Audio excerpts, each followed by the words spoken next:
नमस्कार मित्रांनो. Soulful life या चॅनलवर आपल्या सर्वांचे मनापासून स्वागत आहे.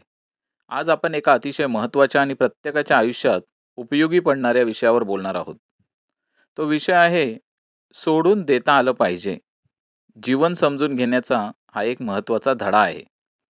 मित्रांनो, आयुष्य म्हणजे सतत चालणारा प्रवास आहे. या प्रवासात आपल्याला प्रत्येक ठिकाणी अनेक प्रकारचे अनुभव येतात. काही अनुभव आनंद देणारे असतात, काही दुःख देणारे असतात, तर काही अनुभव आपल्याला खूप मोठा धडा देऊन जातात. पण या सगळ्या अनुभवांमध्ये एक गोष्ट खूप महत्त्वाची असते. ती म्हणजे काही गोष्टी वेळ आली की सोडून देता आली पाहिजेत. अनेक वेळा आपण भूतकाळाला घट्ट धरून बसतो. कोणीतरी आपल्याला काही चुकीचे बोलले असेल, कोणीतरी आपल्याशी वाईट वागलेलं असेल किंवा जीवनात एखादे अपयश आपल्याला आलेलं असेल, तर आपण त्या गोष्टी मनात धरून ठेवतो. भरपूर दिवस जातात, खूप वर्ष जातात, पण त्या आठवणी आपल्याला सतत त्रास देत राहतात. त्यामुळे मनात राग, दुःख आणि अस्वस्थता वाढत जाते. त्यामुळे आयुष्याचा खरा आनंद आपण हरवून बसतो. खरं तर जीवनाने आपल्याला एक मोठा नियम शिकवला आहे. ज्याला सोडता येतं, तोच खऱ्या अर्थाने आनंदी राहू शकतो. निसर्गाकडे पाहिलं तर आपल्याला हा धडा सहज समजतो. झाडांची पानं दरवर्षी गळून पडतात. जुनी पानं खाली पडली तरच नवीन पानांना जागा मिळते ना. जर झाडाने जुनी पानं घट्ट धरून ठेवली असती, तर कदाचित नवीन पानं कधीच आली नसती. निसर्ग आपल्याला सांगतो, की बदल हा जीवनाचा नियम आहे. जुने सोडले तरच नवीन गोष्टी आपल्या आयुष्यात येऊ शकतात. माणसाच्या नातेसंबंधामध्येही ही गोष्ट खूप महत्त्वाची आहे मित्रांनो. प्रत्येक नात्यामध्ये कधी ना कधी गैरसमज होतोच. कधी शब्द चुकतात, कधी भावना दुखावतात. जर आपण प्रत्येक गोष्ट मनात धरून ठेवली ना, तर नाती टिकणार नाहीत. ती कधीच तुटून जातील. त्यामुळे कधी-कधी आपल्याला अहंकार सोडावा लागतो. कधी-कधी आपल्याला स्वतःहून पुढे येऊन माफ करावं लागतं. कारण नातं टिकवणं महत्त्वाचं असतं. वाद तर वाढत जातात, पण आपल्याला वादाला जिंकायचं नाहीये. जीवनात अपयशही येतं. प्रत्येक माणसाच्या आयुष्यात असे काही क्षण येतात, जेव्हा त्याला वाटतं, की सगळंच संपलं आहे. कधी व्यवसायात नुकसान होतं, कधी नोकरी मिळत नाही, कधी एखादं स्वप्न पूर्ण होत नाही. पण जर आपण त्या अपयशाला मनात धरून बसलो, तर आपण पुढे जाऊ शकत नाही ना. अपयशाचा अर्थ जीवन संपलं असा नसतो. अपयश म्हणजे जीवनाने दिलेला एक धडा असतो. त्या धड्याला स्वीकारून पुढे जाणं हेच खरं धैर्य असतं. अनेक वेळा आपल्या दुःखाचं मूळ कारण अहंकार असतो. मीच बरोबर आहे, मीच मोठा आहे, मीच का माफी मागू? या विचारांमुळे नाती तुटतात. पण जो माणूस स्वतःचा अहंकार बाजूला ठेवू शकतो, तोच खऱ्या अर्थाने मोठा माणूस असतो. भारतीय संस्कृतही याचाच मोठा संदेश दिला आहे. भगवान श्रीकृष्ण यांनी भगवद्गीतेमध्ये सांगितलं आहे, की माणसाने आपले कर्म प्रामाणिकपणे करत राहावे. पण त्या कर्माच्या फळावर जास्त आसक्ती ठेवू नये. कारण जेव्हा आपण परिणामाला खूप घट्ट धरून ठेवतो, तेव्हा मनात ताण आणि चिंता वाढते. पण जेव्हा आपण आपले कर्तव्य करून परिणाम सोडून देतो, जे काय व्हायचं ते होऊ दे, तेव्हा मन हलकं होतं. मन शांत ठेवायचं असेल तर मनात साठलेले राग, द्वेष आणि मत्सर सोडून देणे आवश्यक आहेत. हे सगळे भाव मनावर ओझ्यासारखे असतात.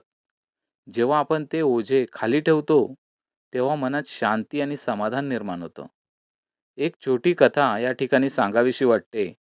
दोन साधू नदीकाठी चालत होते. तिथे एक सुंदर स्त्री होती. तिलाही ती नदी पार करायची होती. पण तिला खूप अडचणी येऊ लागल्या. ती एक पाऊल पुढे टाकायची, परत एक पाऊल मागे घ्यायची. परत एक पाऊल पुढे टाकायची, परत एक पाऊल मागे टाकायची. मग ते 2 साधू चालत होते. त्यातल्या एका साधूच्या ते लक्षात आले. त्या साधूने त्या सुंदर स्त्रीला उचलून नदीच्या पलीकडे नेऊन सोडले. नंतर जो दुसरा साधू होता तोही नदीच्या पलीकडे आला आणि जे 2 साधू होते ते पुढे चालत-चालत निघाले. थोड्या वेळाने दुसरा साधू म्हणाला, "आपण साधू असूनही त्या सुंदर स्त्रीला तुम्ही हात लावलात. हे योग्य नाही. तेव्हा तो पहिला साधू हसून म्हणाला, "मी त्या स्त्रीला नदीकाठीच सोडून दिलं, पण तू अजूनही तिला मनात घेऊन चालला आहेस." ही कथा आपल्याला एक मोठा संदेश देते. अनेक वेळा घटना संपून जातात, पण आपण ती मनात धरून ठेवतो. त्या आठवणी, त्या भावना आपल्याला पुढे जाऊ देत नाहीत. मित्रांनो, जीवनात आनंदाने जगायचे असेल, तर एक गोष्ट नक्की लक्षात ठेवा. जुने दुःख, जुने राग, जुनी भीती यांना वेळ आली की सोडून देता आलं पाहिजे. कारण जेव्हा आपण भूतकाळाला धरून बसतो, तेव्हा वर्तमानातील आनंद गमावतो. मित्रांनो, एक गोष्ट लक्षात ठेवा, आज आपण जे जगतोय, जर आजूबाजूला आपल्या आनंदी असतील, तर आपल्याला नक्की आनंदच होतो.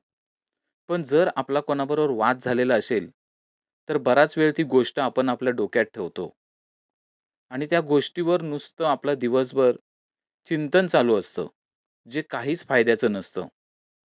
कारण की वादाने काही जिंकता येत नाही.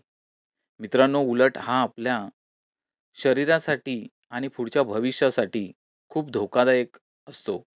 त्यामुळे वादाच्या गोष्टी तिथल्या तिथे संपवायला हव्या. ज्या काही जुन्या चुकीच्या गोष्टी असतील, त्या तिथल्या तिथे सोडून देता आल्या पाहिजे.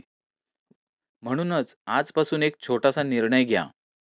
जे बदलू शकत नाही, ते तुम्ही स्वीकारायला शिका आणि जे शिकवू शकता, ते लक्षात ठेवा आणि जे मनाला ओझं देतं, ते शांतपणे सोडून द्या. ओझं घेऊन चालण्यात काही आनंद मिळणार नाही. ओझं जर खाली ठेवलं तरच मन हलकं होईल आणि ओझा घेऊन जर तुम्ही चाललात, तर त्या ओझ्याखालीच तुम्ही दडपणाखाली मरून जाल. कारण शेवटी आयुष्य फार मोठं नसतं मित्रांनो. आयुष्य सुंदर आहे, पण ते हलकं मन घेऊन जगलात तरच त्याचा खरा आनंद घेता येईल. जर त्या मनावर 100 किलोचं ओझं ठेवलात आणि त्या ओझ्याखाली जर स्वतःला ठेवलात, तर आयुष्यात काही मिळवू शकणार नाहीत. भगवद्गीतेत जे सांगितलेलं आहे, भगवान श्रीकृष्णाने आपल्याला, की कर्म करत राहा, फळाची काही आसक्ती करू नका. प्रत्येकाला जे चांगलं आहे ते द्या आणि जे त्यांचं चांगलं आहे ते स्वीकारा. वाईट असेल ती गोष्ट तिथल्या तिथे सोडून द्या. त्यांची आत्मसातही करू नका आणि त्याच्यावर चिंतनही करत बसू नका.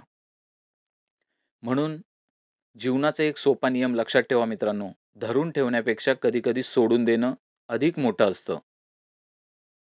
हा विचार जर खरंच तुम्हाला आवडला असेल, तर व्हिडिओला कमेंट्स करा, लाईक करा आणि आपल्या सोलफुल लाईफ या चॅनलला नक्की सबस्क्राईब करा. धन्यवाद. जय श्रीकृष्ण.